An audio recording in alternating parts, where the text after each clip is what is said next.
Tevin, give me your good, give me your bad, give me your why, and give me your where. All right. All right. So let's start with good. I'm going to give for the good. Finally, the Houston Texans have done something right. Although ownership probably should be, you know, looked into because of the whole Deshaun Watson thing, but that's another topic for another day. But they did massage the draft, right? Hey, all right. But for real though, Hey, like hey, you see what I did there? But yeah, no, they did do their thing with the draft. Like being committed to staying at two, even though they could have flipped around, moved some pieces. Like I guess you could be mad about having not having one, but really they didn't, in my opinion, I don't feel like they lost the guy that they probably would have leaned to and picked that one anyway. So I mean, to me, it's like, how you gonna be mad about being number two when you are like one of the worst teams in the league? I just don't even get like the concept of the draft, and we can talk about that later, like the NFL, NBA. How does the worst team get the best pick? Isn't the whole point, if you're the best team, that you should be getting the reward past just getting a little trophy? I digress. The Texans got CJ Stroud, stayed at two, did what they were supposed to do. We got a quarterback. Nobody wants Davis Mills, whatever Mills, Foreman Mills. Nobody want that man to be playing quarterback in Houston, Miami, wherever he want to go. Don't Stanford, you had one for a little bit. He's got to go. He turns the ball over. D'Amico Ryans is a defensive head coach. He doesn't want somebody who's going to turn the ball over. That's just opposite of what any coach, but especially a defensive guy, wants to do. You put my defense on the field more, and the whole point is that we are giving you the ball back, turning the ball over, and that goes into the second pick, which they moved back up in the draft. Use pick, I believe they had 12 somewhere around there. Use that pick, move back up, gave a lot of pieces. They gave a first round next year. I don't know, because of the rookie wage scale, teams don't really have to give up that much. So they gave up a lot to have to move back and a pick after and pick Will Anderson Jr. A cornerstone. I feel like he's going to be somebody who they can lean on long term. I would have personally thought they would have went like more of a Mario Williams kind of guy and a Tyree Wilson. He has that bust boom potential because he doesn't have as much production as a Myles Garrett coming out of Texas A&M. But he's like the prototypical defensive end in today's league.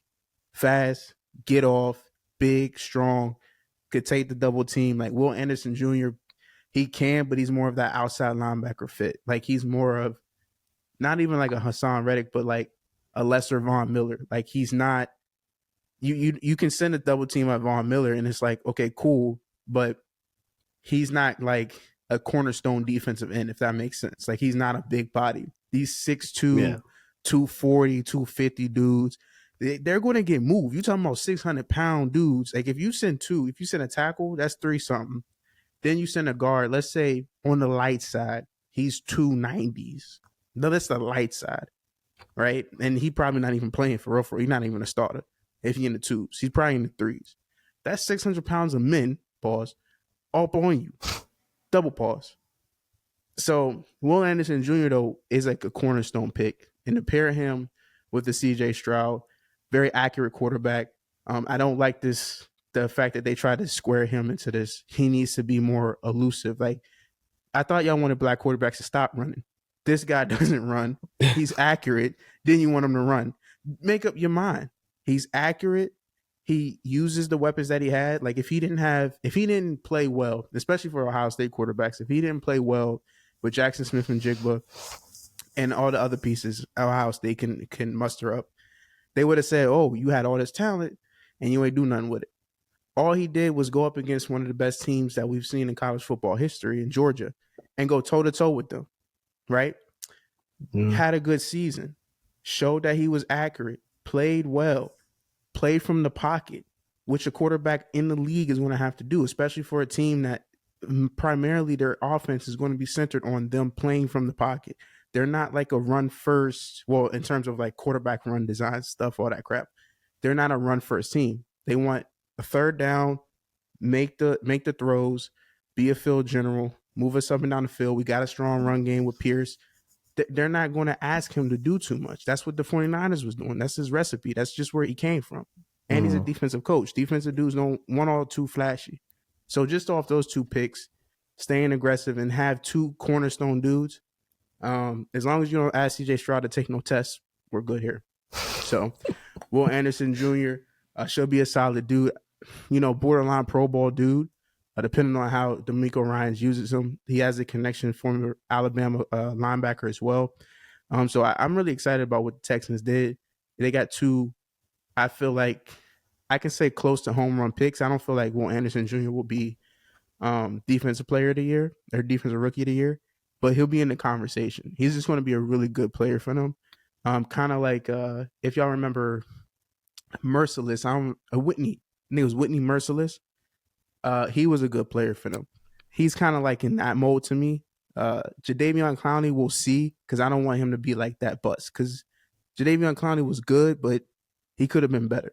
So I don't want to put him in like that kind of mode to be like he's going to be a bust. He's not going to be a bust. He's going to be a solid starter, like a Merciless dude. So, and then we just got to see if they keep adding pieces to the offense for Stroud. The sky's the limit for them. So I give him a B because they gave up a lot to get to 3.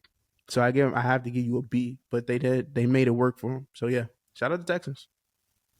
Nice. So going along with that, since that's your good, what's your bad, man? Who sucked it up?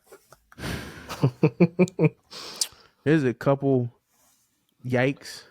I'm gonna have to go with the Titans though. Look, they got a steal just off of value for getting a quarterback that was supposed to be projected a first round pick in Will Levis.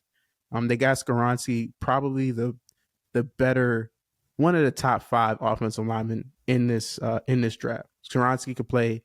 Peter Skoronski, their first round pick at 11. He can play inside with the guard position. He can play tackle on the outside. He's got short arms. You normally like short arm dudes to play in the guard position. But he measures out for everything you want from a guard. He doesn't get moved back very often. Plays with his, plays nasty. Not heavy on his toes. Can move. Has agility. I wouldn't say like he's like stiff hipped. He really can move. So Skoronski was one of those better players. I wouldn't put him at tackle. I just don't think tackle long term is going to be where he's going to make his money at. I think put him at guard, day one starter, and you got something there. But to have him at 11, not make another pick, not really. I don't think they picked up too many picks as well, because like you probably could have got Skoronski since he was falling on the board. How the board was set up, you probably could have got him another pick or two later and picked up some more and set up your team, because the Titans are low key one of those teams that are like going to fall into like where the Arizona Cardinals are, where they just need players as soon as possible. And if they can hit on a couple of those dudes, good job. So, and then they didn't need too many defensive players, like Jeffrey Simmons, Harry Landry, he's coming back off injury. So they have some pieces there, but offensive lineman Peter Skoronski, he was falling on the board. I feel like they could have maneuvered the board a little better at 1 at the first pick.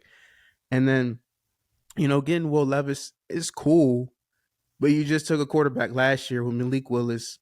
And then you're saying because you can't trust Malik, like you didn't really even give him a chance. It's just like Jeff Fisher when he had Vince Young. Like you ain't really give him a chance and you're going to call him a bump. You don't have no wide receivers. You just drafted an offensive lineman telling me your offensive line is poo. You drafted a guy who's a tweener. So you don't trust your tackles. You don't trust your guard. You don't trust nobody. And you got an aging running back superstar. You don't got nothing.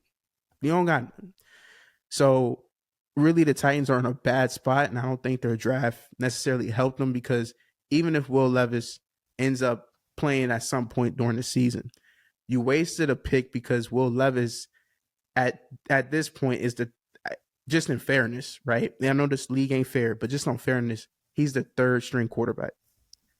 You took a 2nd round pick on a 3rd string quarterback. I don't know. I just don't know. Unless you're ready to play him now because you're not going anywhere, then fine. But I don't know, man. I feel like they could have done better. They got the running back from Tulane. His name escapes me, but he can play. He's coming off of an injury though, so we'll kind of see. I mean, it's King Henry's show, but I just don't feel like they got anybody besides Skoronski that is going to be a day one impact player, and they need day one impact players. Okay, I feel you. I mean, I don't particularly disagree with you. I mean, for a team you said was pretty bad, you did talk super highly of their offensive linemen. So, I mean, I guess they're winner and loser in that regard. I do understand what you're saying. I think the only problem with Malik Willis is he didn't really play any high-end talent in college, so we thought he was the best thing since sliced bread. And then he got into the league a little bit when Tannehill was hurt and couldn't make a pass to save his life. So they thought they didn't have any other option. I mean, I get it. Markel, who's your good, who's your bad? Little bandwagon. I mean, little. Watch it there, buddy. I'm gonna say also, Will Levis, who is he beating? You may have played good teams, but did you beat those teams? Just food for thought. I can say no to that question right there. He winning with the girl though. All right. Did you see her? She was like, "My man, I didn't do that. I didn't do this." I just know she wasn't there for what, round 2. She wasn't nowhere to be found. She was smart. She was like, "All right, now you got to work back again." Like I was round 1 kind, now like yeah, can't show face day 2. But Will text me. Anyway, let's get on to my good. Actually, I'm gonna do the opposite, right? So I'm gonna start with the bad, Good man. so we can move on. Hello there, and welcome to the MTL Sports Podcast. Thank you for watching this video clip of one of our most recent episodes. Please drop a like, drop a comment in the comment section below, and also please don't forget to subscribe to our channel and also hit that notification bell so you can stay up to date with the most recent MTL Sports Podcast content. For those that don't know, we are also available on Spotify for those who listen audio only. Once again, thank you so much, and this is the MTL Sports Podcast. You whip up my appetite. Don't leave me here.